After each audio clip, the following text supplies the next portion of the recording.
News से मोहम्मद अशफाक मुगल की report के मुताबिक मिलावट के नासूर के खात्मे के लिए फूड सेफ्टी टीमें एक्टिव हो गई। जिला भर में मुतअद्दिद फूड बिजनेस की चेकिंग जारी है। कानून की खिलाफ वर्जी पर 69,000 से ज्यादा के जुर्माने भी आयद कर दिए गए। दूध और गोश्त बेचने वाली दुकानों की कड़ी निगरानी जारी है।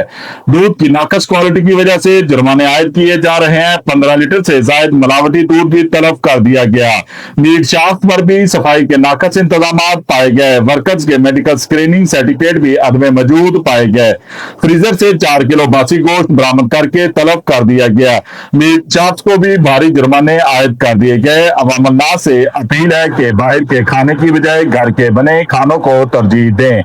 किसी भी जालसाजी की निशानदेही के लिए फौरी इतला 1223 पर दें। तर्जमान पंजाब फूड अथॉरिटी ने अवामन्नास को वाजिया अहकाम जारी कर दिए। शहरी अपने इर्द गिर्द नजर रखें। जहां कहीं मिलावट माफिया हो, मिलावट की जा रही हो, नाकस अशिया फरोख्त की जा रही हो तो इसकी फौरी इतला पंजाब फूड अथॉरिटी को दी जाए। देखते रहिए GS न्यूज।